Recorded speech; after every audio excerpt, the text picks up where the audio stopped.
What's up, guys? This is Coy Baker from Baker Forge and Tool. In my business, we do tons of heavy grinding every single day, and we needed a grinder that could take abuse and keep on trucking without slowing down billet production. The ameribrade variable speed 2x72 is just that. All heavy-duty parts and framing with well-thought-out accessories that are easy to use and not bogged down with lots of tiny parts. By far, the best accessory item that ameribrade sells is their surface grinding attachment. It is absolutely foolproof and the best in the industry. With quick-release magnet system, there is no prying your workpiece off the platen. Very fast to slap a billet or a knife onto the table, engage magnets, and start surfacing with precise increments. On top of all of this, their customer support is outstanding. Eric and Kevin are always available and fast to help with any situation. If you're in the market for a top-of-the-line grinder, or maybe just an accessory to add to your existing setup, go to ameribrade.com and use the code HUSTLE100 for $100 off any grinder package. All right, next up, the Hustle and Grind Podcast.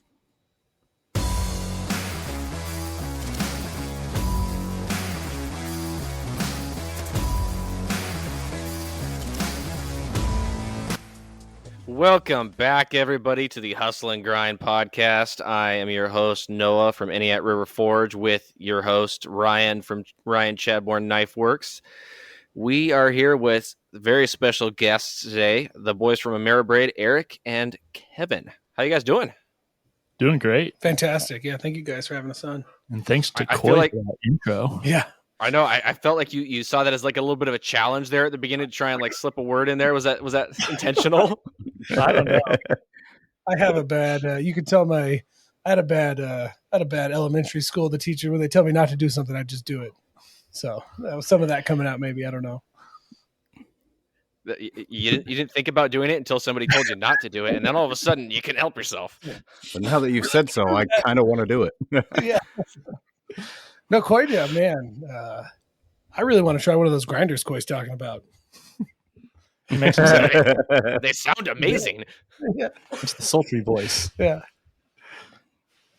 He does have a great radio voice, doesn't he? For a guy that smashes steel for a living, he sure could make a living doing podcasts. He's just, well, I'm Coy Baker. Yeah. If he had like a 1-800 number, I had to pay per minute. I just talked to him at nighttime so he could put me to sleep. ASMR. Yeah, Coy Baker ASMR or audiobooks. So I used to, I like listening to things. So I would just listen to ASMR while I was at work working when me and Eric had our office jobs. It's real weird. Eric would come in and be like, "Hey, it's time to go to lunch." And like, I wouldn't hear him. He'd be like, "Hey, come on, let's go to lunch." And I like, "Oh, okay." And I press pause on my ASMR video. I had to like pull the screen up and then press pause. And he's just like, "That's a sex fetish. That's not ASMR. I don't care what you call it." Yeah, I don't care what you say. That is just weird. Which ASMR were you into? Yeah, that's what I'm curious about. Oh, the girls were always real cute. Although Bob Ross was also one of his non-standard ASMR. He would just let Bob Ross play in the background while he programmed. Yeah. So okay, that's pretty wholesome though. Way crazy. Like I'm not gonna say I got in on it early, but I was listening to Bob Ross and some other people just to like hear them work and stuff while I worked. And then I discovered these other videos, which are like these girls doing things. And I was just like, okay, that like sounds worse than it even is. Well, no, I was just listening to girls doing things while I was working. That's all. Well, just like they set up a camera and they just like tap on stuff. And it's like, you're not going to want to watch some dude while you're doing it. So I see why they have more popular channels. I mean, they get like 100 million views on these freaking videos. It's ridiculous. So Eric's like, "That's a sex fetish." And I was like, "Dude, it's fine. No, it's not. You're making fun of me. It's okay." So I got off of that for a few years. When we went to this full time, I didn't have time to listen to videos while I had to do real work. And I went back and tried to listen to one a few months ago. And I'm like, this is just like softcore porn. There's like, this girl had like lotion all over her face or something. And I'm like, what the hell is this? I can't have this in my search history. Like, so yeah, no, it's full blown like sex fetish now, I think. I put a couple ASMR videos on my YouTube, and it was like waves crashing. I think one of them was a rain one, and I was going to do a box fan one, but basically it just got me over the watchtowers to get monetized. Oh, there you go. Because people put them on to like go to sleep, and then they let them run for 10 hours, and it spikes your numbers. Yeah. We're going to have to use that one. I always thought all you guys need to do is just put a camera next to one of your machines and just drilling out all the parts. That is pretty good. I like those sounds.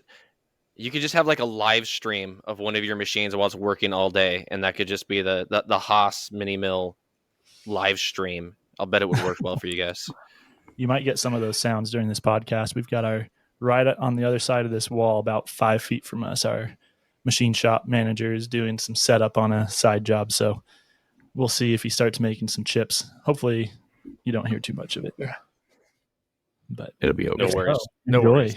Yeah. For the people with the same fetish as Kevin. This is going to be a great show. I love this already. We have numbers. So you mentioned you had an office job. So both of you worked together at an office job before ameribrade? That is true. Yeah, that's where we met. We met at a company called General Atomics. It's was my first job out of college as an engineer. And that's where we started hanging out and started this whole thing off. It's an aerospace company. So we worked at their facilities.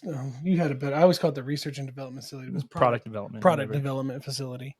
And worked there. Eric was an engineer, and I did some tooling design. That's how I met Eric. And then I transferred over to the machine programming department, did 5-axis CNC programming and stuff like that. Yeah. That explains a lot. I was going to say that certainly gives you the background necessary for what you're doing now. But from what I've seen, your guys' grinders didn't start off quite as, heavily machined and everything as they are now. Kind of how did what was the genesis? What made you guys decide this needs to be a 2x72 grinder? Like what was the deciding factor there, or what was the inspiration? Yeah. So, there's a gentleman we worked with. His name was Reggie Tomerlin. He was kind of in working retirement. He was like in his 70s or 80s. And he used to be the president of engineering actually for Northrop on the B-2 bomber program. Stealth bomber in like the 70s and 80s. Yeah. He had kidding. Yeah, he's a big deal. But he like sat 2 desks behind me, and he used to help. He just liked that we made things, and he liked us personally. So he used to help us collect tools and things, and he liked really making tools. He used to like scour Craigslist to help me accumulate, like he bought me a drill press, or he'd help me find a deal on a table saw when I needed one. So he was getting into blacksmithing and was like, look at this. I think you could design a better one.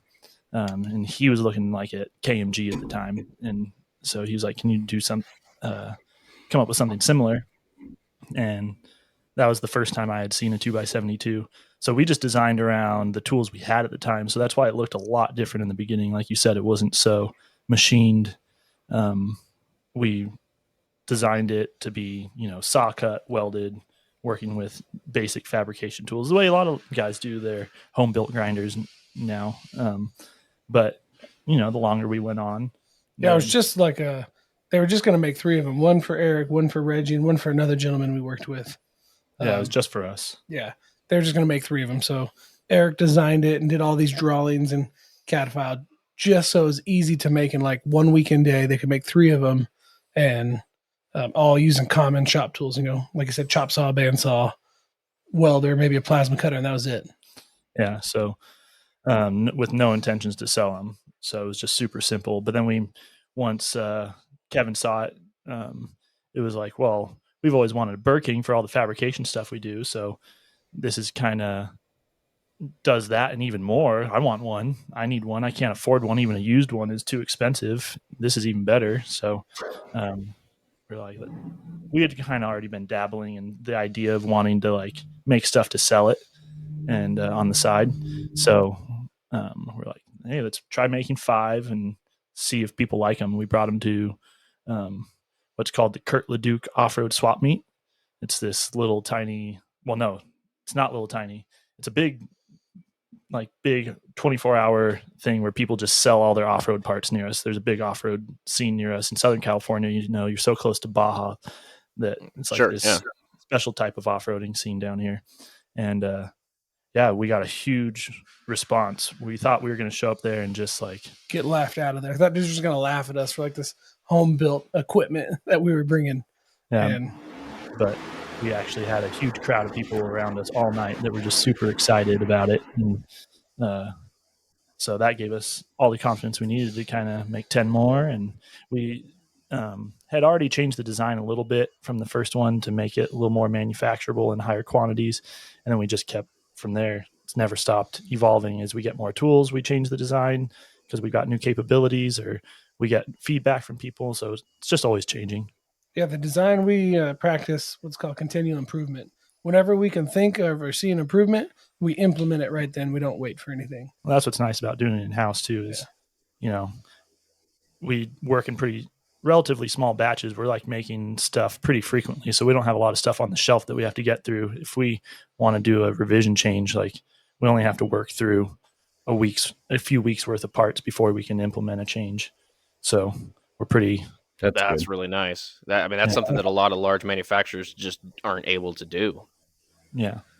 Especially if it's kind of that weird in between. A lot of the large, when a big manufacturer, someone at Lowe's or Home Depot or something, the tooling costs that they have could be millions of dollars.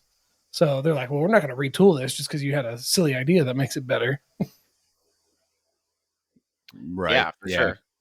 When you guys first made the decision to sell them, was it always you're going to sell them already assembled, ready to go? Or did it start off as like maybe a DIY kit and then evolved into that? Or how'd that start? The most DIY part about it at the time was we didn't want to stock motors. So, but it was always fully assembled. We did not want our reputation of our quality, depending on how well people were able to weld together something or build something. So we're like, dang, we don't even want to get into that. Like, we want to provide the experience where you just get a tool that's, not a project. You're buying a tool that you want to use, not so it shows up and it's something you can get running with relatively quickly, not for the person that wants to buy a project. Hey, our whole... when you want...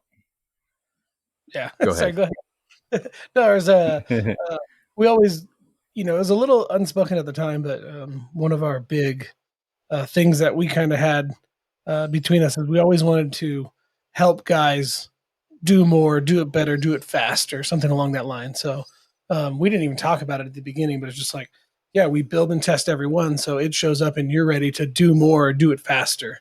That was always our goal, is to help people's kind of work experience or their work life, help improve that, help them make more, make nicer stuff, something like that. Yeah. There's some nuances to how you guys make your machines that other manufacturers don't do, as far as I know. Like machining where the platen wheels sit onto the platen. You know what I mean? Like machining everything so it's flat. You're not just trusting that this plate steel is flat itself. And that's, because it may look straight, but doesn't mean it necessarily is unless you machine it. And that's one of the best examples of our continual improvement, the platen. We've had, I don't know, something like maybe like 9 different iterations. Yeah, because we try not to add complexity where it's not necessary, because then there's so many 2x72 grinders out there. I've seen some that are just fully machined. There's no lack of, there's people that do that, but then the cost gets out of hand too. So you only want to do that stuff where it's necessary. So like with the platen, we didn't used to do it. We were hoping we didn't have to, but over time, you just run into something enough times that you're like, okay, well, it's necessary. And we just found out over time that, the plate steel was not flat enough to trust for tracking requirements. And dude, you don't know what other people's requirements are. Like for us, it was good enough in the beginning, but yeah. And like Eric was just saying, there's such a big scale of, I could send you a flat piece of steel with a template and you can cut it out, or I could send you some sort of crazy high-end heat-treated billet piece that, you can consider perfect. But the flip side to that is cost. One's real cheap and one's real expensive. So we always try to land on what's the best value we can give to our customers. And at first we thought the best value was just a laser cut piece of steel. And then we have customers call them like, oh, it's not quite straight. And we're like, Is that a problem? yeah, it's steel, and you paid for an unflattened piece of steel, and then eventually it's like we kind of push ourselves. It's probably not super healthy. Any negative feedback, at first it's annoying, and you're like, is this customer right? Sorry, you don't think that. You're like, this is just annoying. He's being ridiculous, and you don't tell him that. And then he's like, well, he could be right. And then it's like, well, we heard it from someone else. Heard it from someone else. It's like, well, we could fix that, but it'd be expensive, and they're gonna have to pay for that. Like, it's expensive. And then one of us would be like, well, what if we did this? It wouldn't be that expensive, and we'd solve their problem.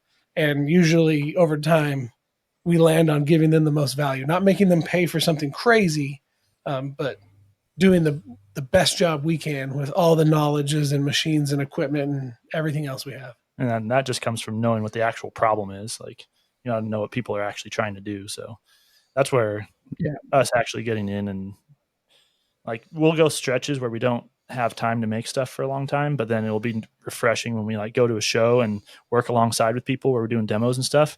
And then you're like, oh, that's why it actually matters that the platen like is that straight, is because you're trying to do this. And okay, if you're trying to do that, then you do need that sort of tolerance. So, all right, now I get it. And it's hard too, because we're real technical guys, but really we're kind of like our best skill is the word I was looking for. We're really like machine builders, is what all of our experience works into. Is we're machine builders. So that's hard especially when you have all these different industries. It's like, okay, you got to rely on someone. Like, we like knife making, we do it, but that's not our day job. We kind of dabble in it at best, but, right. Yeah. So, but we rely on, we got a lot of customers that tell us something, we'll go try it. And then, like, okay, you're right. Yeah. You guys are trying to appease a lot of different industries, whereas like a fabricator for automotive, he's not really going to give a shit that his belt rides at like a 1 or 2 degree angle. But a knife maker, when he flips his blade over and tries to do his bevels on the left side versus the right side, he's going to get 2 different plunge lines because he's got an angle there. Yeah. So for us, we need much more precise machining with the machine. But it's awesome that you guys, recognize that was a potential issue, that you can't trust the factory plate steel, and rectified it. Yeah. Tough thing with knife makers too is how many different techniques everybody has. Because if you're a freehand guy, that 1 or 2 degrees you just adjust for, but if you're a jig guy working on a work rest, now all of a sudden flipping side to side, you're completely relying on the accuracy of how perpendicular that stuff is. So I'm right in the middle. I'm a freehand off a work rest. So yeah. So we're always trying to keep open mind. Go ahead, man. That was all I was going to say. Okay. So you guys, I've seen a lot of you guys' content that's been geared towards like what you were saying early on with like the off-road stuff. I've seen some projects you guys have been working on, like doing some, I don't even remember what it was, some vehicles you were working on. How much of your business is geared towards that automotive side, and what sort of things are people using the grinders for? Like building cages? Are they using it for custom fabricating suspension? Like what sort of projects other than knives do your guys' machines get used for? We see a ton of stuff. It's cool. Like the tough thing, the main reason we focus all of our content on that, I wouldn't say that any of our machine stuff is specific outside of the knife making industry. It's just, we focus some content on that because people's minds get so boxed in. We'll go to shows and people will be like, oh, that's weird. I wonder why they brought a knife grinder to an off-road show. We're like, no, stop it. Like, it's just a tool to do whatever you need it to do. So you have to kind of show people, look, think outside the box. This is what you can do with this tool.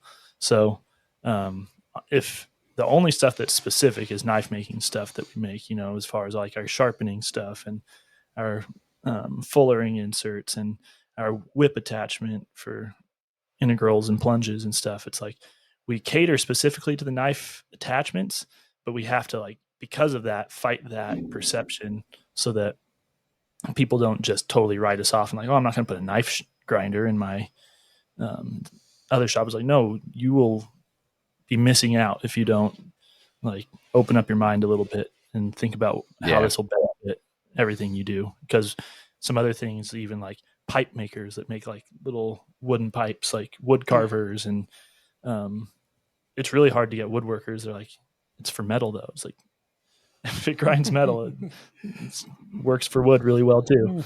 Like, oh yeah. Excuse always me. just trying to get people to think freely. Oh yeah, it's an extremely versatile tool. I know I use mine randomly for projects just like around the house and the yard and stuff. Like it, I'll be working on something. I've used it for working on my irrigation. I've used it for working on building I can't even remember what it was, but something for building a fence. I mean, it's like, oh, how am I going to do? Oh wait, I can just take this over to my grinder, Yeah. Or if I'm at my day job and it's like, I need to make this special thing to like fit in here to like, finagle a bolt or something like that. It's like if I was at home and I had my 2x72 in front of me, this would take about 5 seconds. Yeah, but it's always it's hard that. to go back once you've had it. Yep. Oh yeah, it just makes everything so much easier. Yeah, we didn't realize how much we were going to use it. Like I said, it was kind of inspired by that guy Reggie who got us started. So we weren't really looking for him, but then once we had it, it was like, oh man, like this is the tool, and like we don't go a day without using it on something. I mean, obviously we use them in the shop for making more of them. They make themselves here. Yeah. Like, so one other thing I wanted to ask was the name ameribrade. Where did that come from? Oh man, we had it wasn't the only option. I wish we still had the papers with all the options. That'd be nice. Because like I said, we still worked at our day job. So we came up with all of our favorite names and we listed them out and like handed them out to all of our friends at work and let them vote and tallied them up. And ameribrade won out over the rest. And I think the one thing people miss on that is just, they're like, a lot of people say ameriblade. And it's like, well, I get the mistake, but just braid, it's just like 2 word parts to be like American made abrasive equipment. That's pretty. My favorite alternative that I remember was El Grindero. Yeah, that was one of my favorites. El Grindero. Nice. Doesn't exactly scream American manufacturing, but no, but it's funny. Really like That's a good one. The one was like Sparky something. Sparkworks or something. Sparkworks. I don't know. I forget some of the other ones. Now I really see why they didn't vote for that one. But yeah. It was a committee decision. Yeah. Yep. Just let our friends vote. Nice. I think all right. Braid was a good choice. Yeah, I can't picture any other name now. Yeah. It's like smelling candles. Once you've like smelt too many, they all seem the same. And that's the way it was getting with names. We're like, I can't even tell which ones are good or not anymore. So when we just had to let other people vote, we're like, yeah. That analogy works for a lot of stuff too. Smelling candles thing. I just mean like you do something too much and then now it's like I'm numb to whatever I was trying to do. Yeah. So absolutely. You stare at something long enough, eventually your eyes glaze over and you just need a second pair of eyes.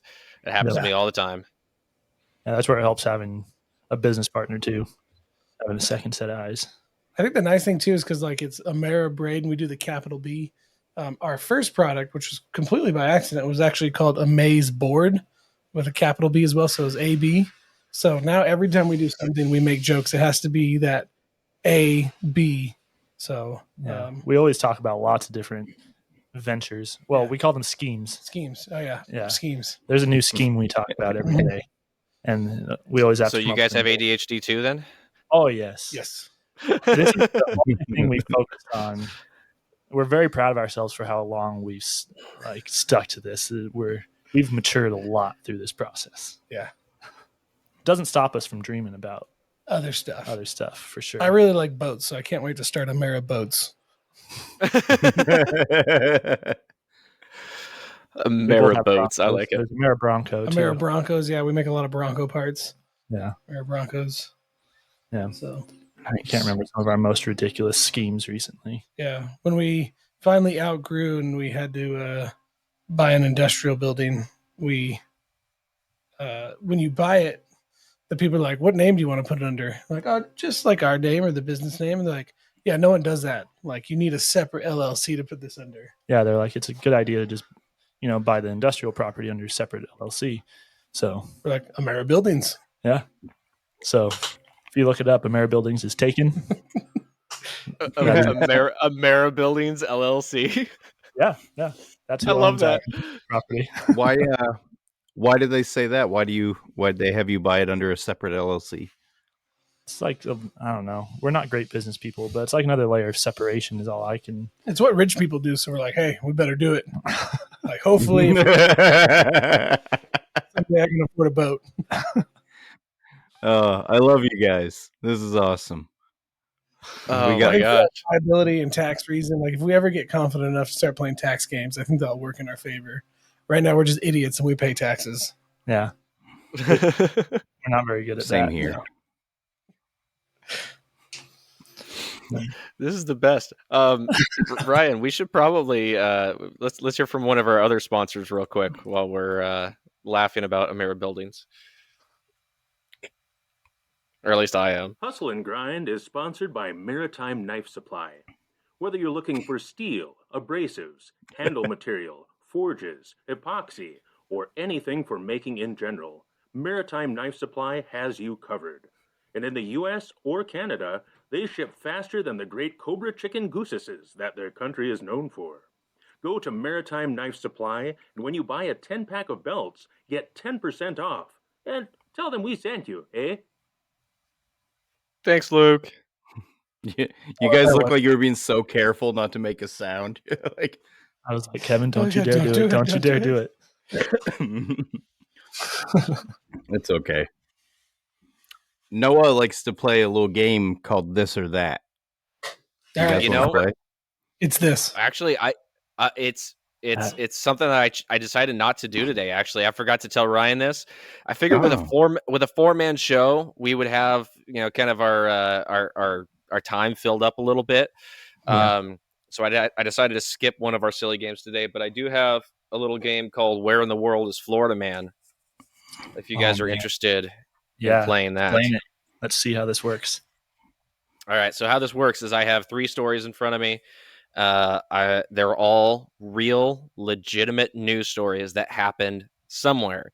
It's your job to guess whether the headline that usually reads Florida Man actually read Florida Man. So we begin. Which one happened in Florida? Right. Man breaks into home, feeds cats, watches TV, takes a shower. A burglar made himself at home. After breaking into a ranch, Christopher Hiscock got comfortable. He fed the cats, started the fireplace, cooked a meal, did the laundry, and wrote in the homeowner's diary. Do you believe that this really incompetent burglar who didn't steal anything, but just made himself at home, was a Florida man or someone else? I'm holding off. This one's not the Florida Man, is my vote. Why do you say that? I feel like... Can we ask for clarifying questions? Was he high on any methamphetamines? I feel like that'd be pertinent.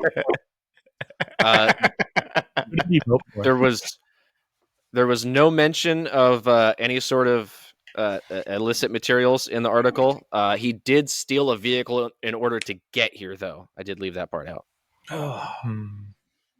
Was it I'm a going Ford to go Explorer? not Florida. What was that, Kevin? I was going to say if it was a Ford Explorer 97, good chance that could be in Florida as well. I feel like you see a lot of those clapped out ones in Florida. I'm assuming we don't have that information. I'll say not Florida as well.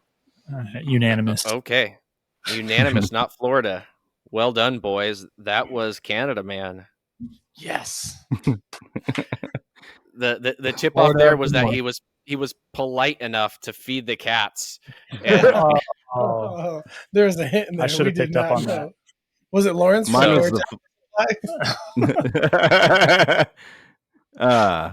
was the fireplace. Why would you have a fireplace in Florida? It's like 100 degrees. The ranch style home was what I'm not sure if he even said that, but I think he said ranch, and I thought ranch was like that could be Montana, maybe some northern territory. It was northern. I didn't say northern territory because that's very northern. I wasn't too far. I'm not giving myself that much credit. All right, that one was sent in by Pickle. Thank you, Nick, for contributing to the show. Next up, we have man pulls out machete after bar refuses to let him sing another karaoke song. Travis Jordan, 39, was arrested and booked into jail on a breach of peace/disorderly conduct charge, the county sheriff's office said. When deputies arrived at the bar, they spoke with Jordan, who was described as being, quote, in a very intoxicated state. Do you believe that this man who was packing around a machete concealed was Florida man or Two first else? names. Two first names is You very, picked up on that too. Yeah, two first names. Yeah, That's a dead giveaway of class. yeah. Machete, you definitely southern for sure. Yeah, a lot of very Dense snakes. Yeah, shrubbery. Yeah, who the fuck is carrying around a machete? Yeah, I like how deep you guys are getting into this. To karaoke. Yeah, karaoke. Could be another big thing in Florida. I feel like I don't know if karaoke's big in Florida because the only like Florida music I heard would be very difficult to sing karaoke. I heard. Oh no, that was New Orleans. I was in. Never mind. So a little backside. Me and Eric at our old job. Backstory or backside. A little back. I'll show you guys that later. Sorry. That's for the after show. Me and Eric are so bad at geography. They printed a U.S. map and said, name the states. I think we got 12 right. Yeah, it was really we are bad. not good. So, like, we did 25,000 miles on the road last year, which is by far the most ever traveled. And, like, we'll be in Arkansas, and I'm like, are we in Kentucky? And I'm like, we're at a truck stop, and people are just like, what are you talking about? You're not anywhere near Kentucky. Even that sentence, I don't really know if those are close to each other or not. They might be. We don't know. Next, I have no clue. But all right, I'm going. I'm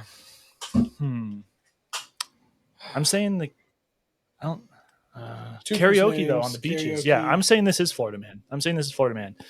Kenny Chesney song is what he's going for karaoke. This decision. I'll go with Eric. I think it is Florida because you would need a machete to fend off the boas and the alligators and the giant spiders and whatever else shit they got. But by laws of deduction, this is going to tell us right here. If this isn't Florida, then the next one is. If this is Florida, then we're done. Yeah, that's the only thing holding me back is like, does Noah want to? Well, see, here's the thing. Here's the thing. I've done multiple Florida man. I haven't done zero Florida man, but Ryan challenged me last week. I left the Florida man for the very end, so he guessed Florida man just based on the fact that there hadn't been one yet. So eventually I will have to do it where there's zero real Florida stories. And eventually I'm going to have to do it where there's all Florida stories. I'm going to have to keep this completely random in order to keep people on their toes. Yeah, so that makes just it much more interesting. Okay, this has all the earmarks of a Florida story, but to be different, to not go with the crowd, I'm going to say not in Florida. All right. All right. So we got 2 Florida, 1 not. Yeah. Final answer. Florida AF. Yes. Let's go. See, this is the kind of deduction that I'm talking about. He picked up on the fact that it had 2 first names. I leave these names in on purpose. Okay. Sometimes I leave them out, but sometimes I leave them in. And this is one of those, like last week with Brigham, I had a name in there and Brigham picked up on the name and he guessed it right. And yeah, karaoke and the machete. Well done. And what's 2 first names have to do with anything? If you don't Travis Jordan. How is that not a Florida name? Yeah. I don't know. Last week we had like some other random name that I can't even remember because I never heard it before.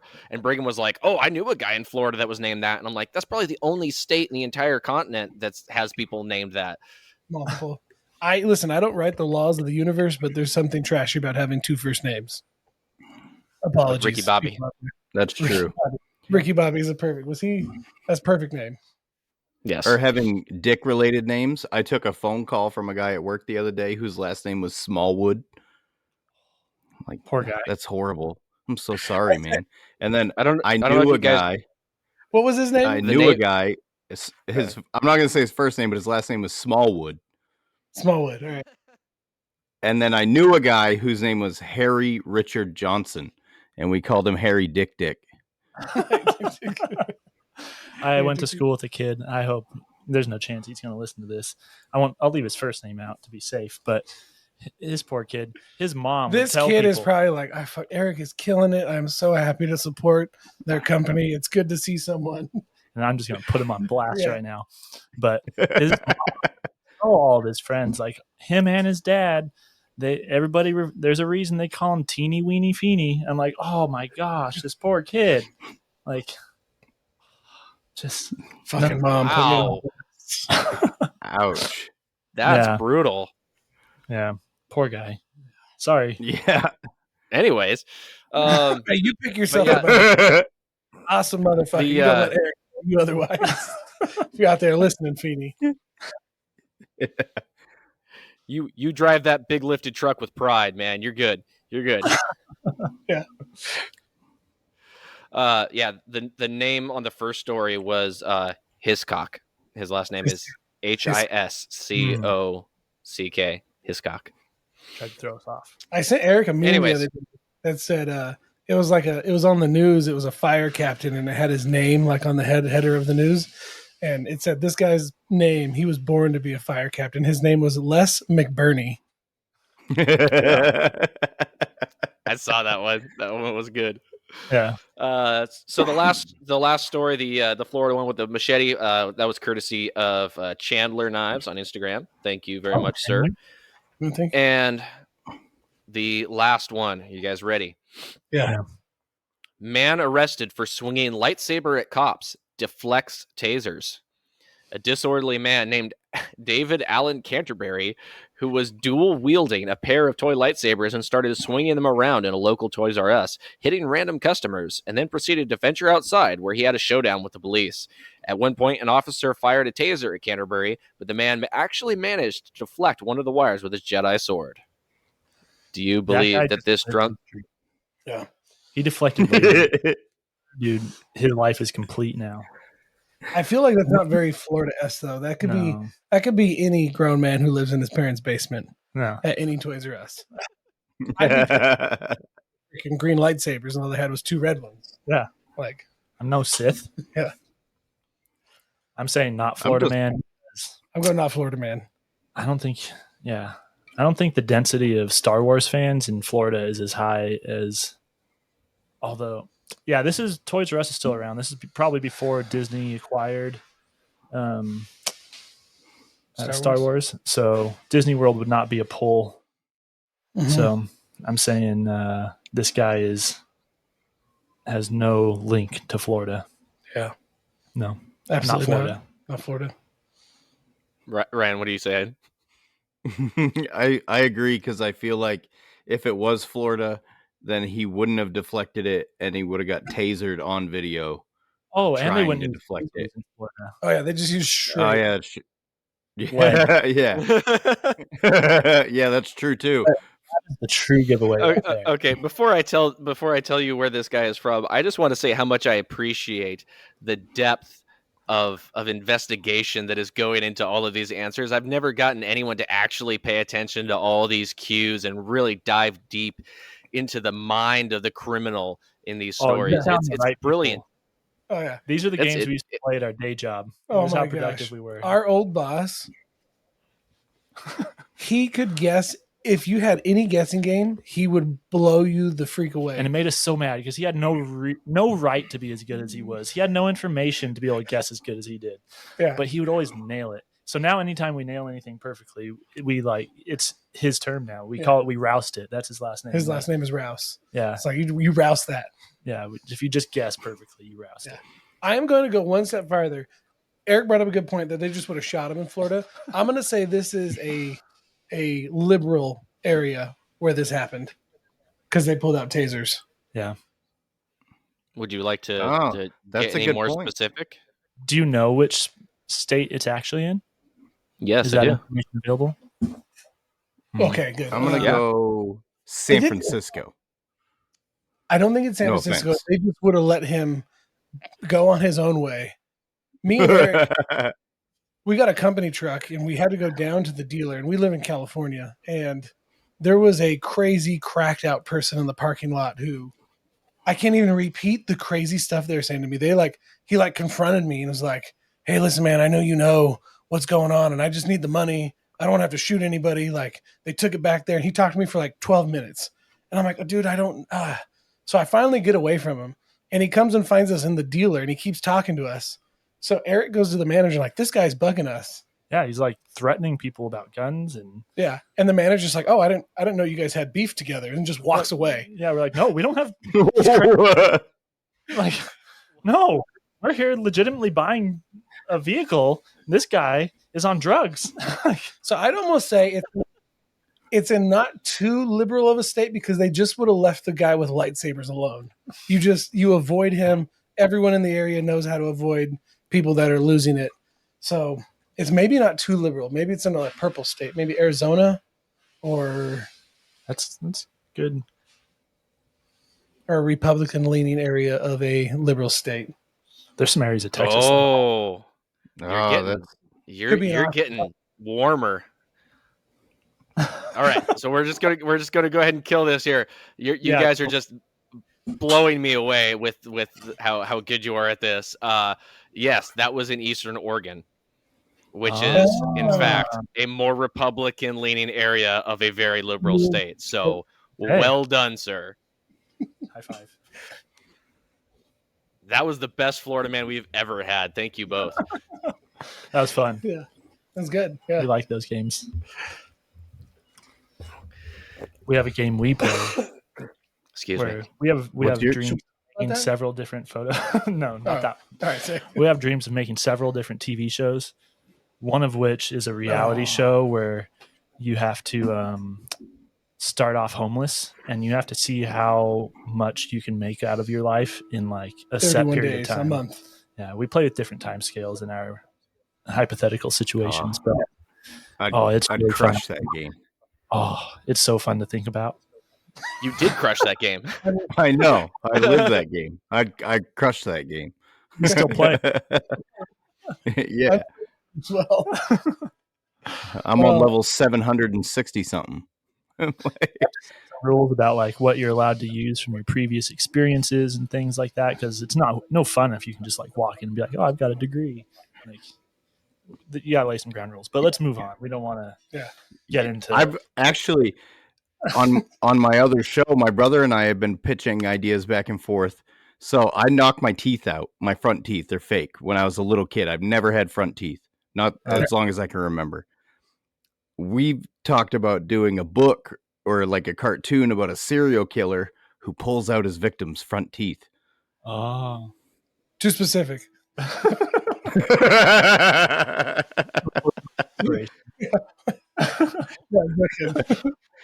Yeah. It was Richie's idea. His name is RC. Yeah. He kills the victims with weapons he's made himself. Yeah. All of his victims were killed with homemade knives.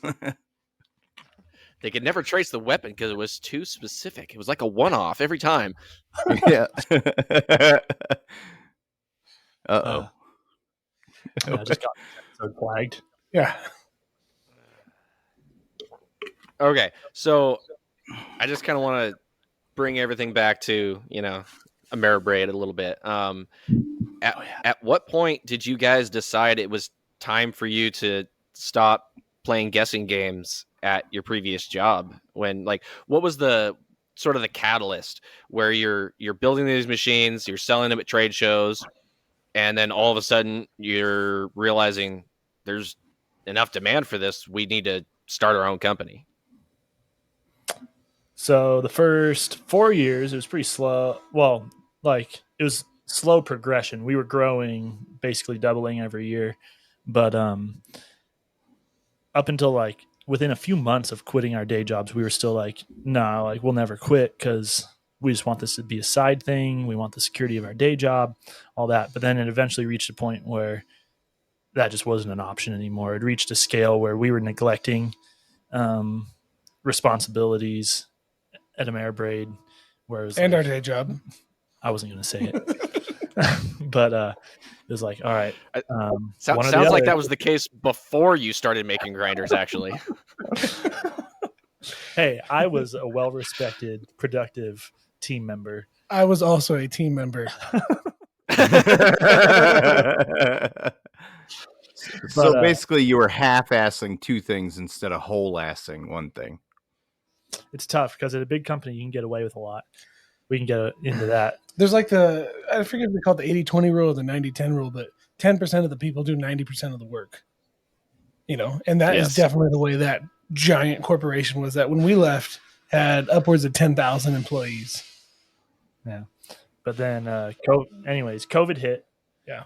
And they sent people home to work from home. And the room we're sitting in right now, recording this, is where we were working from home. And for the first few days, we were pretty productive. I was like, I'm actually more productive here for my day job than I was before. But then you're like looking out the window. Like I said, we've got a mill like 5 feet from us. We can see a mill, and we can see the part it's running right now through our office window. Yeah. And it got pretty difficult to like stay focused. And we're like, man, I think it's time we start considering, like I said, it was getting to the point. COVID kind of gave us a big boost. We're not great business analysts. Can't say why. Our best theory is just people were at home and wanting to do more stuff from home. A lot more people taking on hobbies. So with free cash. Yeah.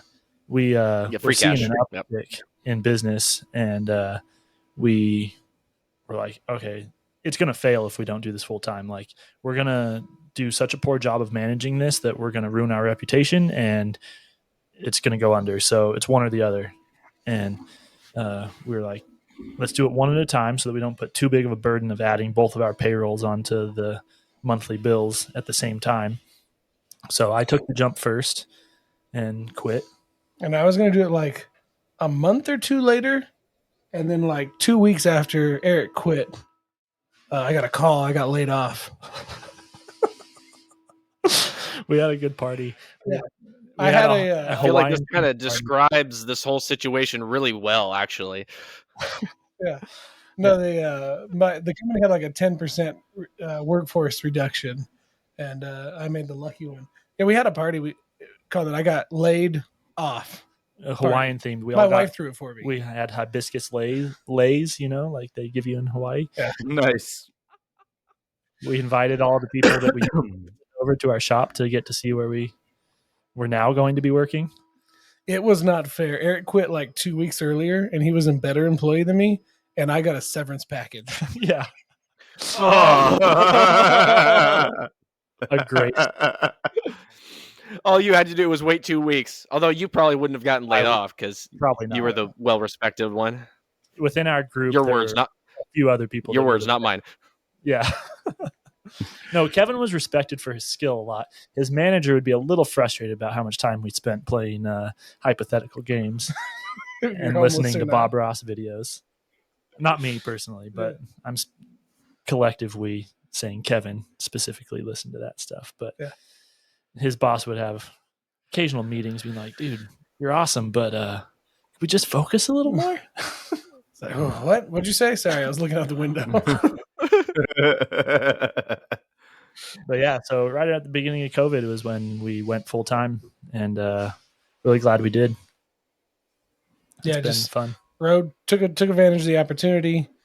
Yeah, just see where it goes. Yeah, we want to do a lot more. Yeah, we have machines we want to design that we've been talking about since those days. Yeah, we've been talking 5 years. We've been wanting to make these other new, different machines. We're definitely proud of what we've done so far, but it's like we're a long shot from what we want to do. We've just been trying to figure out how to manage the current level of sales for the 2x72 well enough to where we're freed up enough to do all the other stuff we want to do, but it's a learning experience. Especially coming from aerospace, my entire work life too, I've always kind of made different aerospace parts. You're doing one, in my case, very large, very expensive part, and that's it. You're doing one part. Maybe it's a week, maybe it's a month, maybe it's a year. It takes you to make this one thing. And we came here and it's like, okay, you need to make hundreds of these a month and keep track of inventory and keep track of production schedule. So it's a little bit different environment for us that we've been learning. Yeah. I mean, the aerospace industry exposed us to some different techniques and things, but it definitely did not prepare us for production and business management, because so much of the stuff we did was low quantity in comparison to what we do now. Yeah.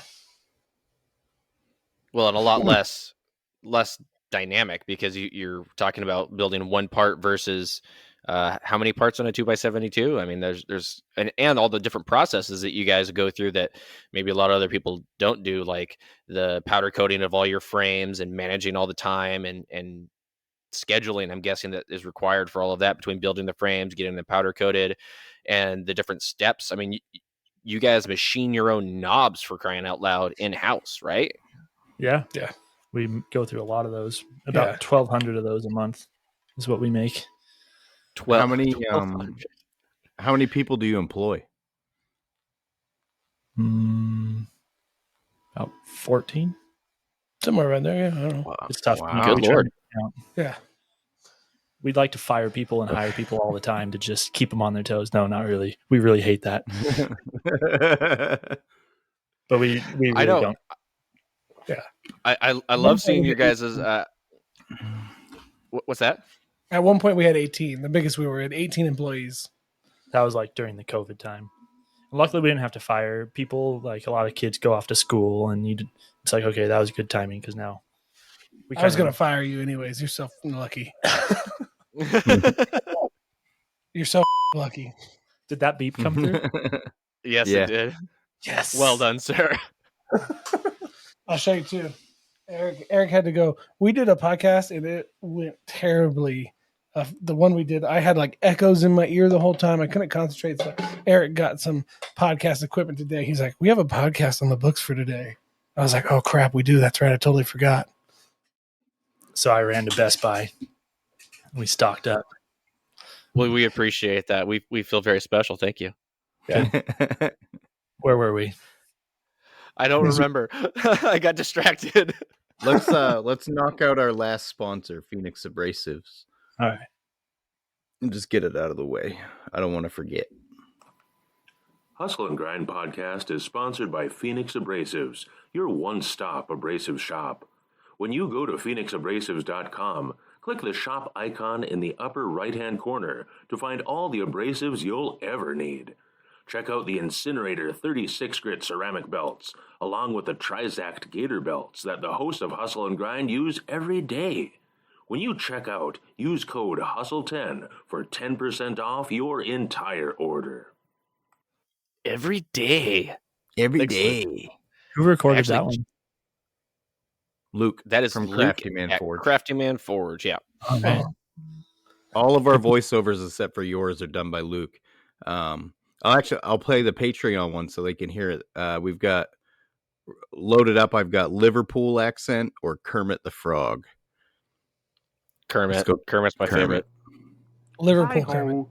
You're listening to the Hustle and Grind podcast, a podcast for all the makers out there hustling and grinding every day to turn their dreams into reality. If you'd like to show your support, you can go to patreon.com/hustle and grind. For as little as $1 a month, you can help us all keep hustling and grinding. And remember, every time H&G gets a new patron, an angel gets twins. He does a bunch of them. I love the name Hustle and Grind. I love when you guys hit us up and we started talking. I was like, absolutely, because that's what I love about the grinders. Like, me and Eric did the grind for grinders for 4 years. We'd work the day job, which was 9 hours a day, and then we come home and work until like 10 o'clock at night. And the entire shop, luckily Eric had bought this house with a nice big shop, which we're still at Eric's home shop, by the way, which is another long story. But he didn't even have light bulbs in the shop. He had just moved in when we started this. He just had his daughter, and he had a new daughter in a new house. And we started doing this stuff until like 10 o'clock every night. And we had to buy everything, including the light bulbs. Everything, if you got in the shop, everything has been purchased from working late and working hard from the grind. So I love the term. Nice. I love doing it.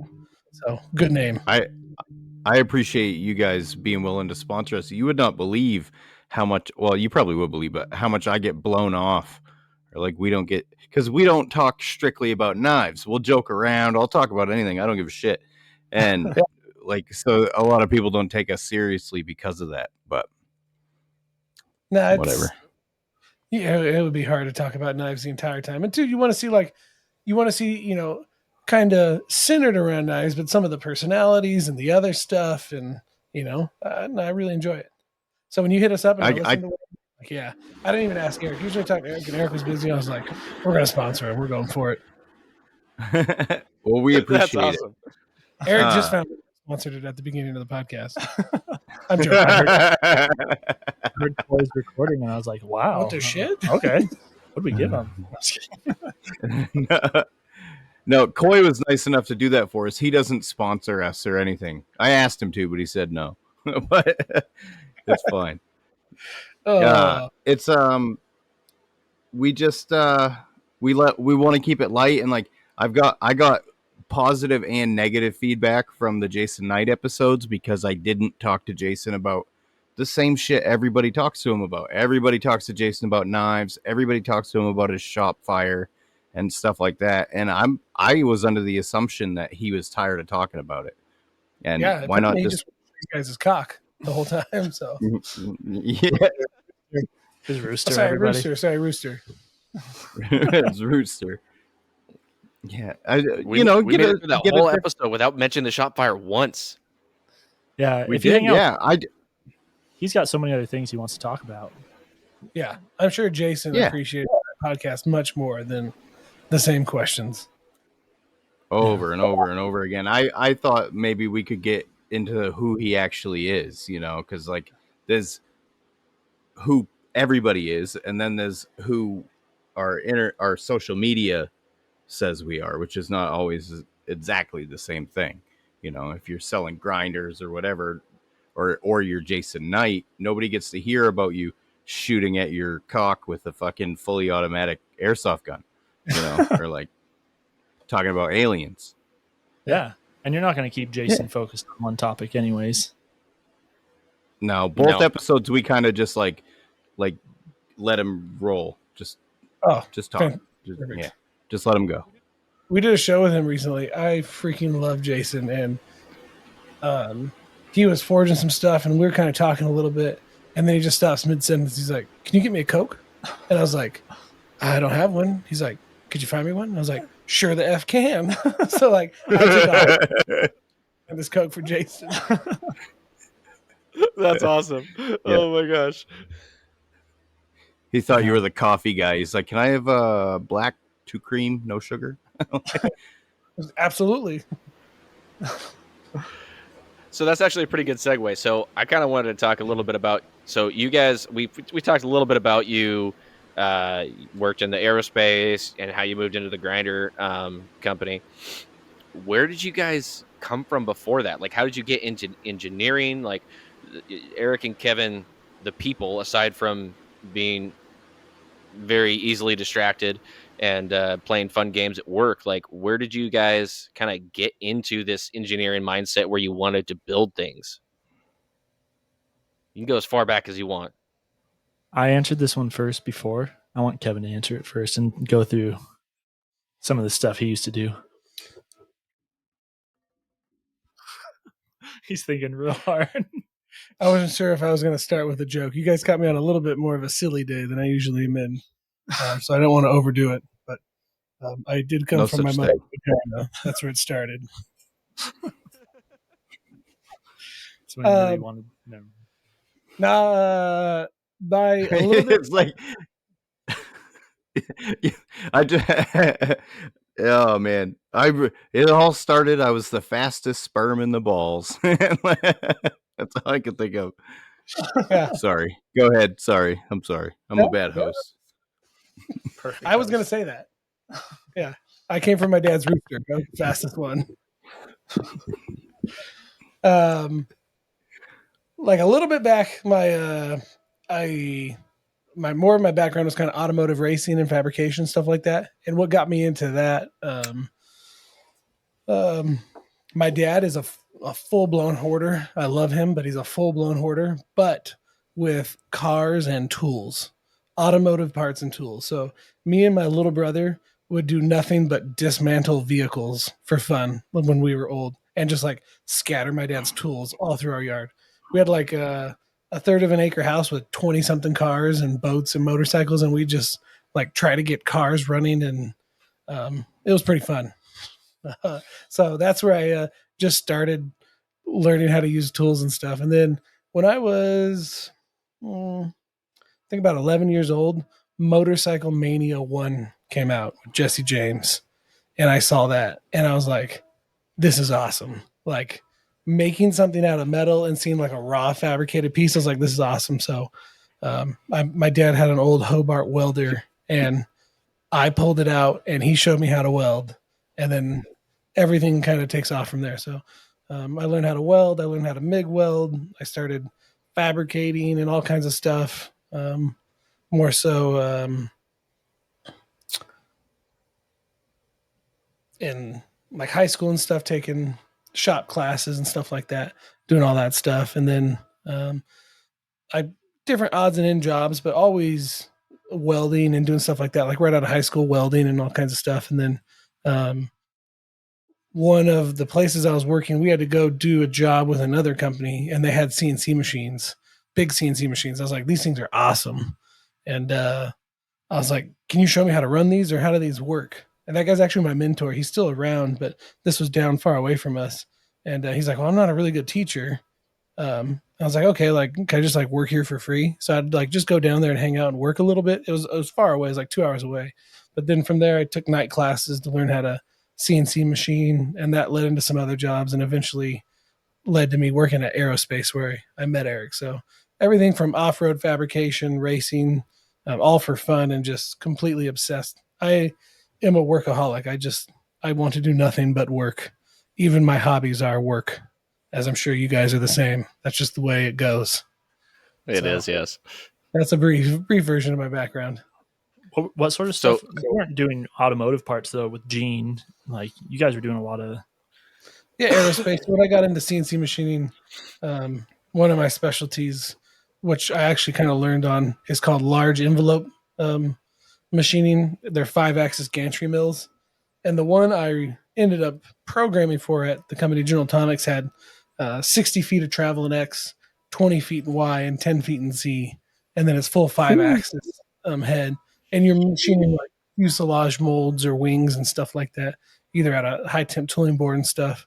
You guys ever watch Formula One? It's all very Formula One-esque, aerospace-y, or cutting carbon fiber and stuff. So that's more when I got into aerospace is when I started doing CNC machining.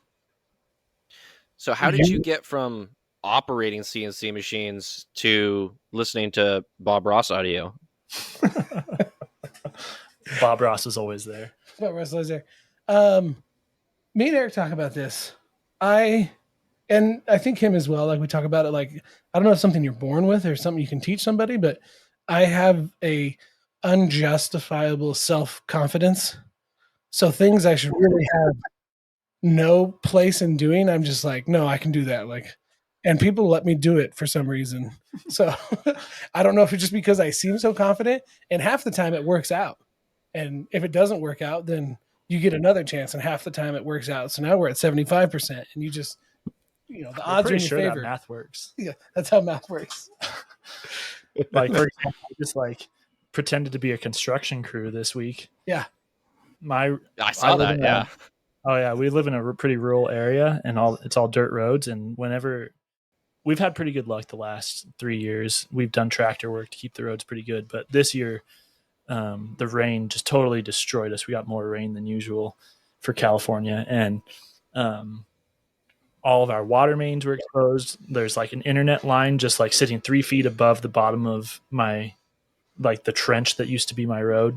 And so I can't even go out there anymore to like smooth stuff out with my tractor. So we're like, we have to bring in, Kevin did some quick math. We're like, we need 150 yards of dirt to like fill in this hole. So we just were like, let's pretend to be a construction crew. Let's plan this out to be efficient. And we like rented a couple dump trucks. Yeah, we rented dump trucks and then that require a Class A license. Yeah, require. Like, do you guys have a Class A? We're like, yeah, sure. Which we don't. But we were supposed to get Class B, and then they didn't have any, or like Class C dump trucks, just a regular like F600 truck, but they don't have any. And then So to get the trucks, Eric's dad was a backhoe operator for 40 years. And he's got a Class A. So he got us the dump. Like we took him in to get the dump trucks. But this is part of that self-confidence that just works out. Right. Eric's dad was just like, do you know how to drive a dump truck? I was like, I drove one like kind of once. Like I shifted 3 or 4 gears in a big truck. Like I'll figure it out. And he's like, there's a lot that goes into it. And me and Eric were just like, yeah, okay. And we did fantastic. Yeah, it went perfectly. We moved like 400 yards. 400 plus, yeah. We did around 500 yards of dirt moving, I think. In like a day and a half. Yeah. It's like 50 dump truck loads. Yeah. It was pretty good. Even my dad couldn't help us with the backhoe the second day, so I was just in there just like, I got this. Yeah, we'll figure it out. Yeah. Moving some levers around, seeing what happens. Yeah. So I love it. I love it. But yeah, so that's just kind of like how we're like business. Well, that's kind of like our overconfidence with the grinders. Even we're like, people are selling these for way too much. We can make and sell these things for like a couple $100. That's what I want to pay. Yeah. I literally remember thinking, like, we can make a grinder with a motor and ship it to you for $300. We were a little off. A tiny bit off. But we still, that confidence got us in the door. And we've got some friends that tell us that confidence comes from being white males. That's our privilege. We're in California. We have a lot of liberal friends. But we're like, well, I can't do anything about that. Yeah. But yeah, I am pretty confident, I guess, whether or not. But yeah, I don't know. I know a bunch of white guys that have no confidence. I was about to say, as a white male, I can tell you that's not what it comes from. No, and I was even going to say there's something different because I have one brother who's just like me. He's confident in stuff he should not be confident in, but he does it anyways and doing well. Oh, fuck, my other brother's probably going to listen to this. I love him, but he doesn't have like the arrogant. It's not so much arrogant, but he doesn't have the over self-confidence. He like wants to plan everything out and is much more careful. A little more humble. Probably a great way to go. But me and my little brother are just like, fuck you, get out of my way, we'll do it. And it's worked out. I always tell my brothers they're overthinking it. You missed that one a little bit. Yeah, sorry. Yeah. I always tell my brothers they're overthinking it. And I don't so much think that it's an arrogance, it's a lack of fear of rejection or failure. Yeah. You're just like, no, that's a good point. And we talked about fear a lot. It's scary to quit. I mean, we were working good careers in aerospace. That's a good paying job with benefits, and you get to joke around all day. And we had kids. Yeah, we had kids and new wives. And there's a lot of fear of, if we do this and fail, there's a lot on the line. You got a lot to lose. Yeah. Got a lot to lose. Yeah. Oh, we feel it too. Noah. You want to lose that? Noah and I both have kids and wives, and I bought my first house 2 years ago, and that's like really when my knife making started taking off, because before my boss Huh? Oh, sorry. I said that's fantastic. Congratulations on getting a house. Yeah. That's thanks. Yeah, it was crazy. It was weird. Nobody in my family's ever owned a house, so I was like, weird. Like I didn't even think it was possible. And it goes back to people overthink shit. I got pre-approved for the mortgage with $14 in my bank account. Like, hell yeah, yeah. Like they wanted to sell me a house. That's confidence right there. Yeah. They're like, you only have this much money. Can you come up with that? I'm like, oh yeah, if you tell me I'm approved, I'll make shit happen. I'm like, that's exactly how it went down too. Because they're like, you're gonna need like $5,000 for all the inspections and closing in this. So I started selling stuff like rifles, guns, ATVs, whatever I had. And they're like, where's all this money coming from? I'm like, I'm selling stuff that I have. Like, you need bills of sale. I'm like, what? The fuck's a bill of sale? Yeah. Yeah. But made it work. Good. Hell yeah. That is fantastic. Confidence. Doesn't it feel freaking good to wake up every morning and actually have to work hard and be dirty? And sometimes when you feel like shit, like that all adds to the little glimpses of the moments where it feels good. You wake up and like, I provided this house for my wife and my family. The people I love the most, their lives are better because of me. Like, feels pretty freaking good. And I've noticed now with my shop being at home, it's different than when you have a 9 to 5. When you don't feel good, it takes a lot less for you to call out of a 9 to 5. But when your shop is 10 feet from your back door, you got to be pretty fucking sick to not at least wander out here and putt around all day. You know what I mean? Instead of just going and coughing on people at work. Yeah. Yeah. I remember during COVID, me and Kevin tested positive one week, and we were like, "We'll just close the door, like in the office. We'll keep working." And everybody was like, kind of giving us like side eyes, like somebody came. I don't remember who it was. Or like, people are a little uncomfortable. We're like, we're fine. We're working here. Tell me who it is. Tell me their name. I need names. But I need to cough on that person specifically. There will be repercussions. How dare you? We got ran out of our own shop. Yeah. I started working from in the house, and Kevin went home and worked. Work But from home. yeah, you kind of Wait, just isn't threshold of what isn't your home the shop though? How do you get sent home from your home? He got sent inside the house instead inside the shop. Yeah, I gotta walk. I gotta just stay in the house instead of walking 15 feet out here. Oh, okay, all right. Big My boss improvement. has given me COVID twice because he gets it and he just keeps coming to work, or his kids get it and he brings them into work because they can't go to school. There's too much to do. Yeah. People want shorter lead times. People need their grinders. Yeah. We're just doing our part for that herd immunity. That's all. There we go. Because me and Kevin would even come in here and work at night, and then we got some more backlash from that. People were like, it's not confirmed whether or not it lives on surfaces. And we're like, oh, whatever. This was a little bit earlier on in COVID. Yeah. So we're like, now we can't even work at Gotcha. night. We're trying to machine stuff in here at night. Yeah. And you guys are in a communist state, so it's like people are a little more. Yeah. Yeah. I get it. People were nervous. We were trying to be sensitive to that. So we weren't trying to be insensitive when we were doing it. We just didn't think it was a problem. But when they expressed their concerns, we responded. I knew what it was all along. I was never worried. I'm joking. That's a joke. I was trying to tell. Is that confidence coming up again, or Pretty much. Maine's weird. Maine's one of them purple states, so we're like split 50-50. So All you right. see like nut jobs from both sides. You know, depends on where you are. You could drive 5 minutes and all the signs change, like all the political signs on people's lawns. Everything like town by town. Yeah, everything's That would be weird. It's different weird. on the Like East Coast. we're Everything's so close together. yeah, California, like where we live, is kind of right wing, but it's tough because it's like an unspoken thing. It's like you can be right wing, but you can't do it openly in California. Yeah, you can't talk about it. But that's the weird thing. It's like kind of, but at the same time, it's really only centralized in the cities. Like we live in a rural area. Everybody's pretty much like-minded, and you don't start encountering, like different stuff until you get into the cities. Yeah, which is funny. Like early on, when there was a knife show. No one in our community was wearing masks, and we went down there, and me and Eric were like the only two people not wearing masks in Orange County. Yeah.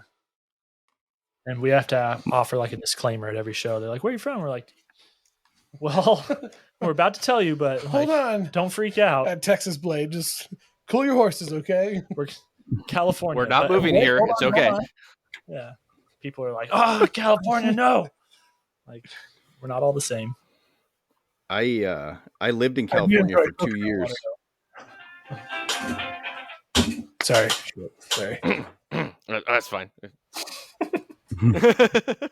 Yeah. I love the random beeps there. What'd you say about? Did Kevin? Did you say something about marijuana?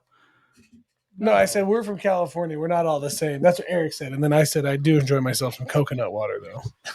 Oh, coconut water. I thought you said marijuana. No, I was like, well, you are in California. Me and Eric are so boring. We like don't even drink. We don't do any drugs or drink. Like when we probably do it for slightly different reasons, maybe. But if I can't stand the thought, if there's a terrorist attack, I'm not in optimal condition to do something about it. And like that's a little bit of a joke and a little bit reality. I just do not like not being in my crazy state of mind that I'm always in. Like I need to be thinking about new products or how we're going to machine something just obsessively and nonstop. That's how we deal with the terrorists. New product So- development.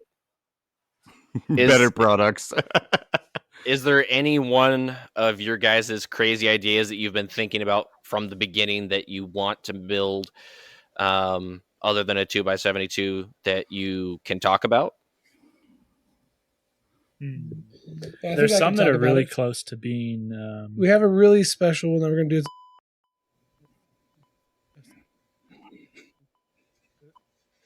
Awesome. I think you guys will be excited when you finally see that.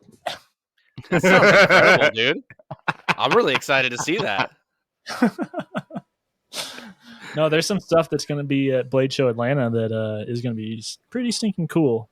That's really close. So we won't talk Ooh. about that yet, but there's some other things that are Can a we little talk- further out that we've been Can we excited talk about it on for the a while. after show? The after show is for our patrons only, so it's a very limited scope. Is that something we can talk about there, maybe? Absolutely. Sure. Yeah. Gonna go into all Yeah. yeah. And that's the So if you new want to stuff. hear about the amazing new stuff from ameribrade, you better become a patron of the Hustle and Grind podcast. Person will die, like Brigham found out, but you'll get to hear awesome stuff from ameribrade. One of the things that is not as close, but something we've always talked about that we really want to work on because it's a little bit more complex project is press brake. I don't know. It's tough because a lot of your listeners might be knife makers and they probably don't have as much of a need for a press brake, but it's something, as any general fabricator or maker, you just don't design anything that requires bends in sheet metal because there's just no good way for a small home shop to be able to bend stuff. Other than there's some like really entry level stuff like Swag Off Road makes like a adapter you put into your H frame like Harbor Freight press to be able to bend some stuff, but we want to go one step beyond that for somebody that wants to be able to do some more precise, repeatable stuff. Yeah. And because we came across the same problem, we were trying to, like we were talking about earlier, our first machines, we couldn't design anything like that because we didn't have the tools to do it. And eventually we got to a scale where we bought a press brake, but the only thing from the Swag Off-Road entry level thing that was, it's a few $100. Mm-hmm. The next step up from that is now what, like $15,000 at least. Yeah, 20 grand for it's like a Chinese slightly CNC, more like some sort of numerical controlled press brake. Yeah, it's like there's nothing in between. It's still too big to fit in most people's shops. Yeah, too big. And so was that still three? That was 3-phase too. Yeah, it was 3-phase. Yeah, so too big. And that comes back to our original goals and objectives of that was a problem we had when we were working in the shop. Average dudes with a family making average income with an average shop space. There was this big gap in the market of desire and having to work around tools you don't have or can't afford or don't exist for you. So we're trying to bridge that gap to give people better capabilities that aren't even available right now, be able to bring that into a smaller shop. Yeah. So Kevin's been working awesome. on a test rig. Yeah, that one will be fun. Hopefully I'll post about it when we get the test rig going a little bit more. That one's kind of, there's so much we can do there. We had to take a step back, but that one will be a lot of fun. We'll show more about it, but you're very precisely trying to position, control a hydraulic ram within 3/1000 of an inch.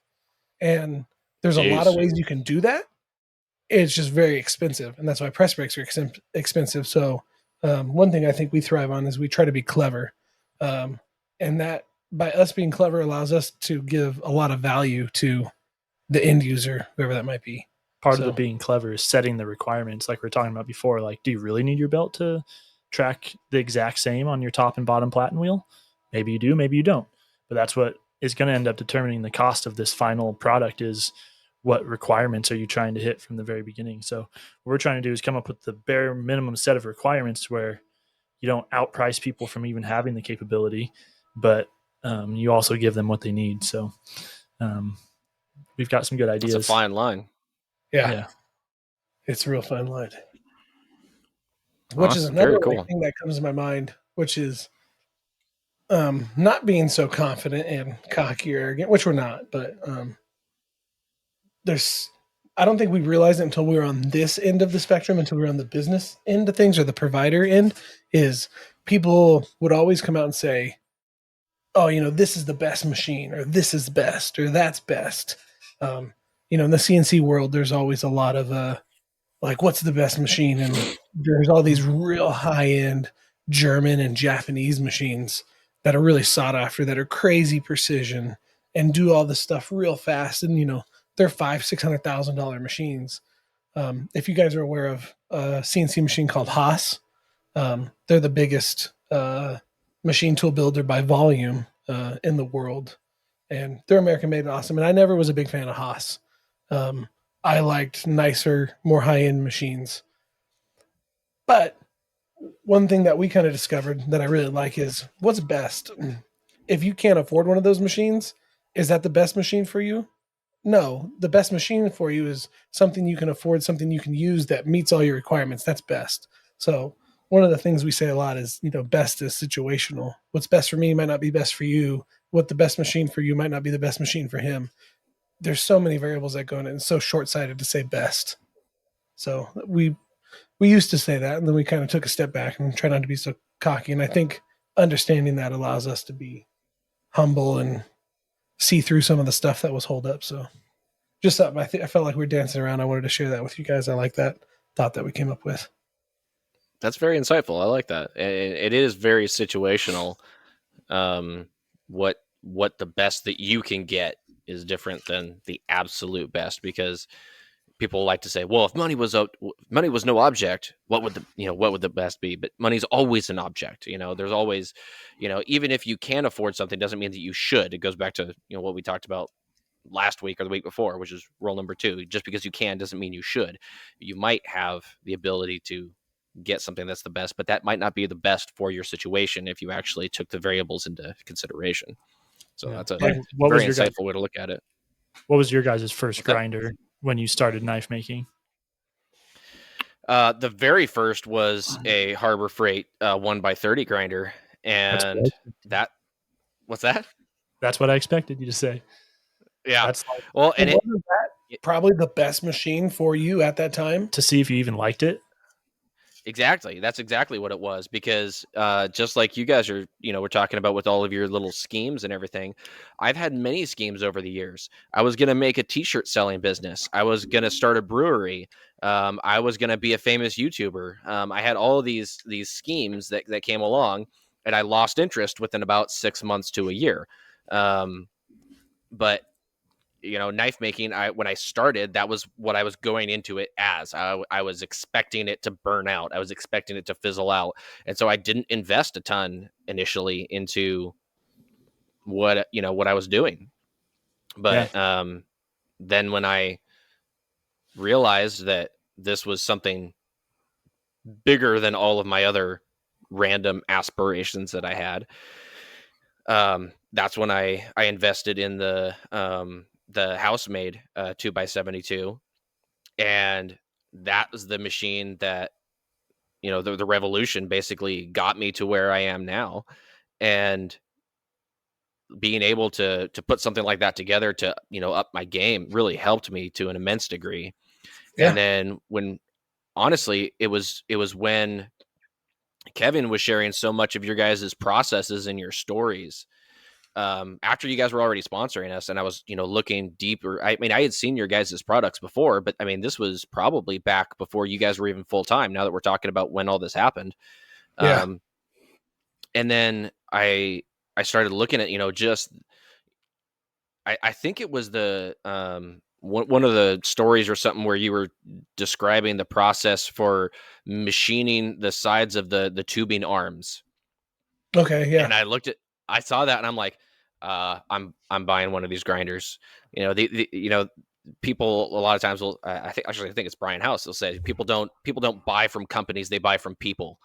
And when I see a person who cares that much about their product that they machine the sides of the freaking tooling arms to make sure that everything's precise. And then you had another video about you guys process with the rubber molded wheels. and how precise you like to try and get those and everything like that. Like that's where I was like, I want to be a part of this. You know, I want to have one of these machines in my shop because I would be super proud of that. And just the ease of use that comes from that baseline precision. That's what sold me on it. Yeah. But so much of that stuff is hard to explain. Everybody's got to go through their own journey to like find out whether that's necessary. Because if you didn't have that Harbor Freight first, if you didn't have that house made first, like you have no reference points to even understand what you need and what you don't need.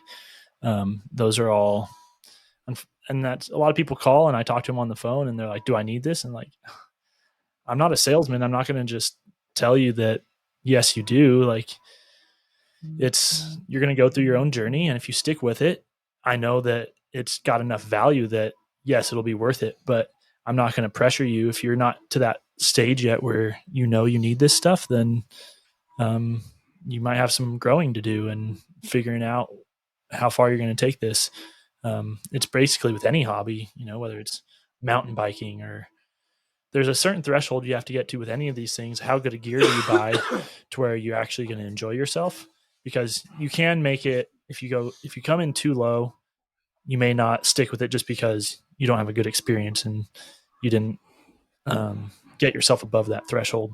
But I don't know. Yeah, no, absolutely. It's a tough game to play. That's why we didn't make everything as nice as we did in the beginning, but over time it evolved into what it has, where this is what people know. There's enough awareness around 2x72s now. People know what they want and how nice it is to have these features that we can offer them and charge for them accordingly. And people know that it's valuable. If there wasn't so much awareness, then people would be like, I don't need that, because they haven't gone through that journey to realize that it's important. It actually is important to be that precise. Like, yeah. So, yeah. I started, for sure. My first grinder was a 2x36 multi-tool that goes on the side of like a bench grinder. Yeah, I know exactly what you're talking about. I had one. I actually had one in storage I brought up here when we started, and we never plugged it in, but we had it. It was so funny. We went to an off-road show, Multi-Tools More and Off-Road, and they were across from us, and that was one of the guys who was like, why are you guys bringing a... Oh, no, that wasn't him. Sorry. No. I'm getting mixed up. Multi-Tool was at Blade West. Blade West, yeah, in Long Beach, because they're actually out of Orange County. But that was so funny. That did open my eyes. You know, they provide a valuable tool, and again, best is situational, so their tool might be best for them. Definitely not talking down on them, but me and Eric at the time, I think that was back when we had like 18 employees, and we're just like killing ourselves trying to make all these machines every month and all these parts and all these challenges. And we know they're a big company. And I asked him, I was like, oh, how many employees you guys got? And he's like, 4. And I was like, what? How do you have 4 employees? And they just, you know, they're doing it their way, which is awesome. They're just bringing stuff in and shipping it out, and someone else is selling it. And I was it worked in the moment, you know? Yeah. A lot easier. It sounds a lot easier than having 18 employees. Honestly, we wouldn't be interested in that. It wouldn't be fun for us. No. Yeah. It worked for me in the moment. Like, it got me past that point where you're like, is this a hobby? Am I going to keep doing this? Is my interest going to fade in this? And then House came out with the first gen Revolution. And at that point in time, we were really struggling financially. And there was no way that I could even buy the kit. So I bought the $25 plan set, charged a bunch of plate steel to my work, and cut the whole grinder out with an angle grinder. Yeah. And oh man, that sounds terrible. It's still my primary grinder to this day. You were hustling and grinding, and I love that. Yeah, and absolutely. Like I wanted to do stainless because I hate explaining knife care to people. All right, but I still to this day can't afford like an Even Heat or a Paragon, so I built my own. And you know, you just do the research and figure out how to do it and make it happen. Yeah. It's right behind me. See it right there? That's my oven. I like it. It's got to justify That's itself. the definition of itself and hustling and grinding. Yeah. I've gotten really good at making coils. I just kind of wanted to go back to what we were talking about before about the whole, different projects and then sticking with them. We talked about this a lot last week, I think, and it's come up before, but I think I owe a huge debt of gratitude for me still making knives to the community as a whole. Because Ryan, you were talking about how, kind of the knife making community and Instagram especially is different than other communities and stuff, about how positive and encouraging people are and helpful. And honestly, I don't know if I would have stuck with. I mean, I love knife making from the second I pounded out my first, hot steel. I was like, oh, this is amazing. But like, that doesn't mean I would have stuck with it. Like just the fact that there was people that I could learn from and a community online of people that I could talk to that weren't overly weird. And, just like the support that you get from the knife making community, like, I mean that in like a positive way. Like we're all weird in a very, very specific way in order to, make knives. Like that's not a normal thing, but, just like the community as a whole is probably a lot of the reason for why I'm still making knives. It's pretty awesome. So. For the most part, I mean, 98% of them of us are awesome. I mean, there's a couple bad eggs in there, a couple of elitist fucks and whatever, but you're going to get that in any community you get into. I was actually having this conversation with my brother Richie because he's a tattoo artist, and by nature, it seems tattoo artists have way more ego than like different types of art. And I have two brothers who are tattoo artists, and I think I know why. It's because their clients will sit there face to face with them for hours while they're getting tattooed, telling them that everything they say is funny. Every joke they make, it hits it right on the head. They're the smartest people they know. You know what I mean? Because they're getting tattooed by this person, so they don't want to. And inking you. Yeah. And it's kind of interesting. The tattoo industry doesn't have the community that, like, say, the knife industry or even like pen makers or industrial suppliers, and yeah, it's a strange thing. I haven't thought about a ton why, but when you go to a blade show, technically everybody's competitors, but it's not seen that way. Like everybody's super cordial with each other. Yeah. Even though every booth is technically someone that might steal your sale or something, but it's not the feeling. That's not the way people see it.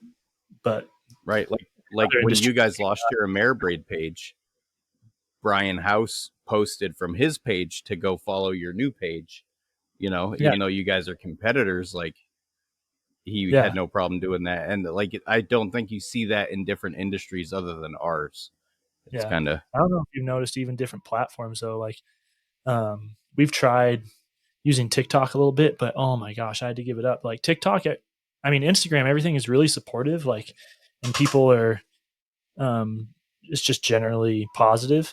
But man, I'll post the same video on TikTok that I post on Instagram, and it's all just negative trolling comments. And it's like my mental state can't deal with this. I don't even go there anymore because it's not knife makers and things following us over there. It's just people there to I think are encouraged to troll you. Yeah, I think part of it is like TikTok encourages people to reply to comments. So the best way to get a reply to your comment is to have a really like nasty comment, and then the creator will reply to your comment with a new video. So I think TikTok like encourages that, and I just don't like that environment where it's like good to be controversial and mean. It's like I get all my blood boils and I lay in bed thinking about stupid comments. I still remember negative comments on a YouTube. Oh yeah. Can anybody spell OSHA? Oh my gosh. You were thinking that's a good one. And then like the next video. You're talking to two mechanics. We live on OSHA violations. Yeah, it's tricky. But back to like you said, and I was going to say that too, is that it fits fantastically mine and Eric's personality in the knife community because we aren't too, what's the word? I don't know. We like supporting other companies and stuff, and all the knife makers are that way. Like Eric said, technically every other knife maker is a competitor. Like you should hate them and fight against them and yell at them and say, "Oh, that you're using wood on your knife. That was my idea. Wooden handles, wooden scales. That's mine." And it's not that way, which is refreshing. And we try to be that same way too. We are extremely cordial and really like what Brian House is doing. We talked to him for quite a bit at Blade. We're kind of workaholics, so we're not online or talk to a whole bunch of people like crazy. But at Blade, we talked to him for quite a while. And yeah, great guy. And so we love doing that and helping and support other businesses and give them ideas and whatever it takes. It's the way we look at it. With competitors or whoever, the more of them you have, what's best, again, back to the best thing, what's best for our customers, what we can provide the best solution to is maybe not what Brian House is trying to do. His solution might be best for something else. But if we are both successful and help one another, that's going to make the industry better. Because now the guys that we couldn't take care of, we didn't have the best solution for them. If someone else has a slightly better or the best solution for them, that's just better for the community. If you can build the community all up, we could all have a smaller piece of the pie, but it'll be a bigger pie, that age old saying. So that's the way we look at it. And in the long term, that works as long as everybody's marketing honestly. But the people that market dishonestly, we always just feel like that'll work itself out over time. Like the reputation is going to get out that they're not offering the value that they're promising. Yeah, we don't try to help people that are jerks, but there are some competitors that it's like, well, you're offering less for more, and that's not good for anybody.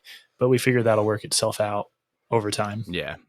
You guys and Brian House are like Richard Beck. Like you're different sides of the same coin. You guys aren't DIY kits. They're DIY kits where their whole model is to get somebody into a 2x72 for as little as humanly possible. And have it be a very quality machine. And have it be functional. You guys are more, it's pre-made. Every machine is tested. All the plates are machined where they need to be machined. It's a more precise, what would you say? Plug and play type deal. Just plug it in and go. Not everybody wants to spend 2 days building the tool before they get to use the tool.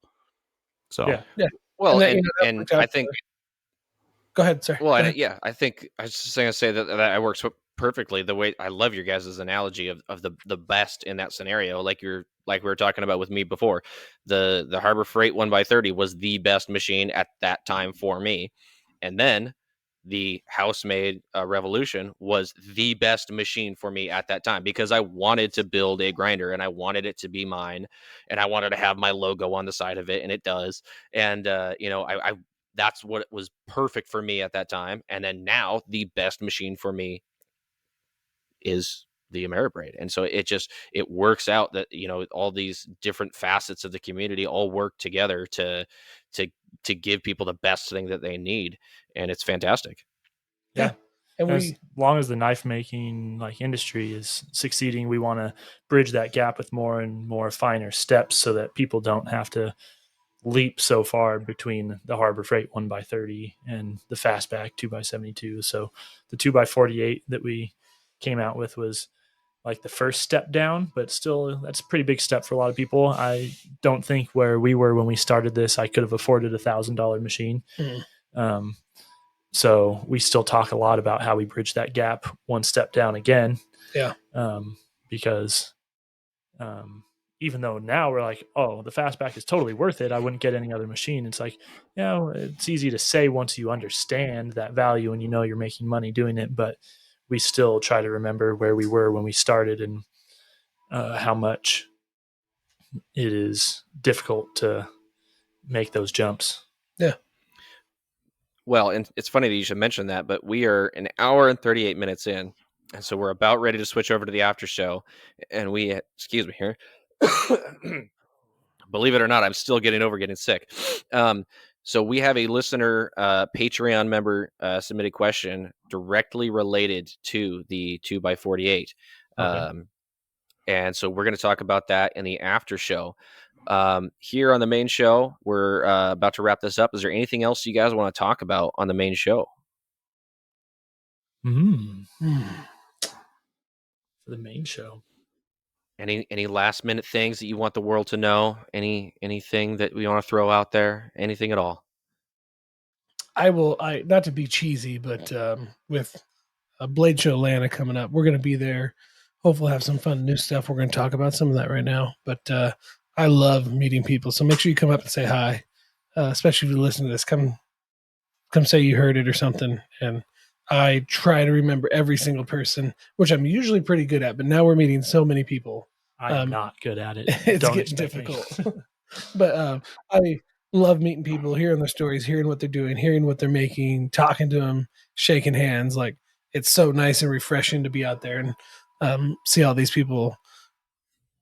We enjoy doing something we're good at that helps other people's lives, and that's what this company is. Me and Eric are, talking back to like Us versus Houseworks or something. Like, we couldn't be good at that. We're not good at making videos and doing stuff like that, the stuff you need to do for the DIY kit. We're good at knowing some of these crazy industrial processes that take, we have machines that are $350,000. We're good at mastering those machines and providing that to people. So we did what we were good at. I love when people come up and, tell us things they like or dislike or how they're using it. I love that. So make sure you come up if you're at Atlanta Blade. Say hi. I'll come see you. I got my plane ticket already. So Heck yeah. Nice. Noah, did you get your ticket? Yeah, totally. Ooh. Are you lying?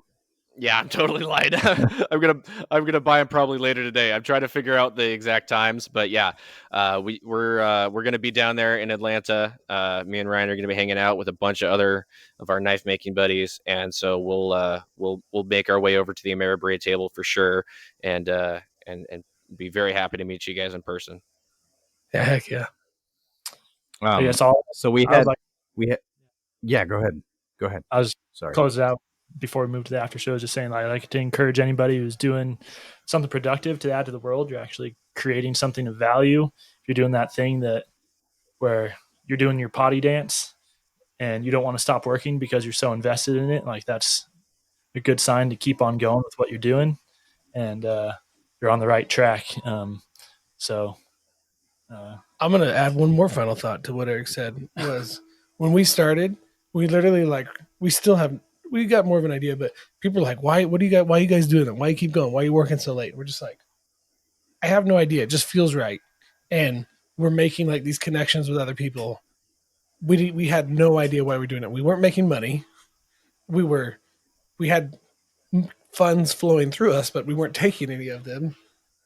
We were working late. It just didn't make sense, but it felt right. And that's all that mattered. And now we can see a little bit more of the vision. So even if you don't know the big picture, it doesn't matter. Just keep doing what you do. Keep working hard. Add value by creating something tangible for people. That's why we all like making something is you're actually putting something in the world instead of just consuming.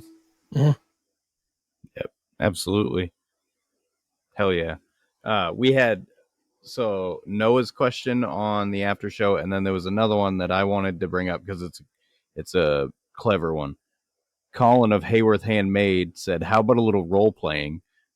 Oh yeah. Post-apocalyptic scenario. What long gun, handgun, and bladed weapon would you have with you while traveling on the road? Is there any chance between the two to have a pause? I am doing that potty dance right now, and I am bursting. Yeah. So quick. Absolutely. We'll wrap this up, and then we stop it, and so Right, catch you at the after show, everybody. Oh, we're going to answer that, man. Thanks for listening, guys. Right. Kevin, Eric, it's been a pleasure.